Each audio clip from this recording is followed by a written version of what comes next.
Hi, Autumn. I think school meetings are really interesting. I went to them as a translator. I never projected my feelings about explain.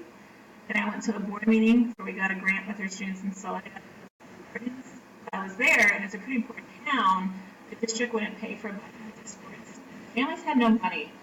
So that would mean students wouldn't join sports. Well, I had to say something. That didn't seem like common sense at all. It wasn't fair. So did everybody else, thankfully. Things got better. Then I taught a lot of special needs students, and I went to the board with our grants and my Boy Scouts, who will be becoming Eagle Scouts for building school gardens for our special kids. When there was really a power struggle at a board meeting is when I became a special needs mom, and my son was not receiving proper ADA services, and he even got chemicals in his eyes at school due to negligence. And I told them, please, folks, no family should have to go through all this. But it's my only son, and we have to protect our special babies. Then I had issues in my class with not getting proper services for my special students, so I went to the board meeting again. And word has gotten out that I will always advocate for special needs. So I think the board knows that I will file compliance complaints, and that they can no longer harass me, because really what I just want is what's best for our handicapped students like my son.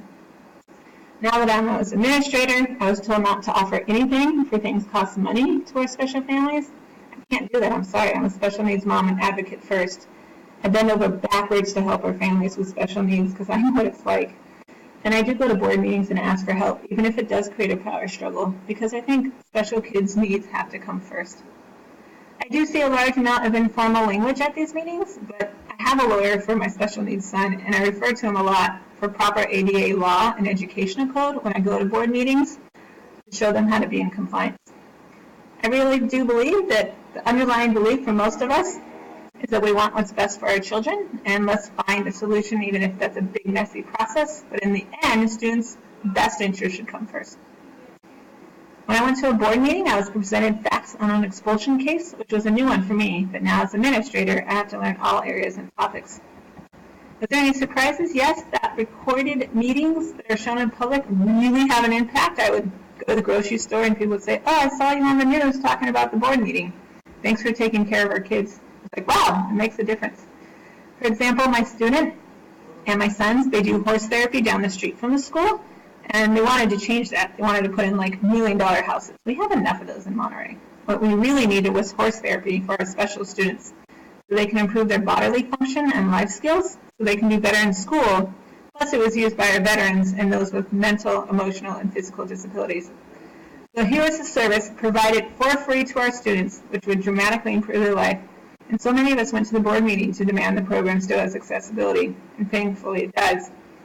What was a surprise was to see all the interesting looks when I explained to the board that my son has cerebral palsy, CP, and that I was told that he would never walk or talk, and tragically he would always be deemed mentally retarded at a school setting.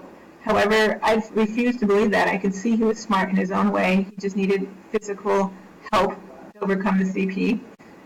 We rode horses every day. We did physical therapy, occupational therapy, music and swim therapy. Guess what?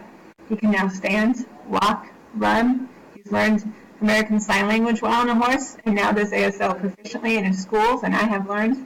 The best news is he's moved up from disabled to differently.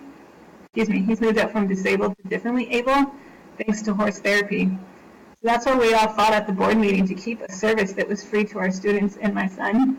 So many of our students depend on services for a better life and education, and you can present that at board meetings.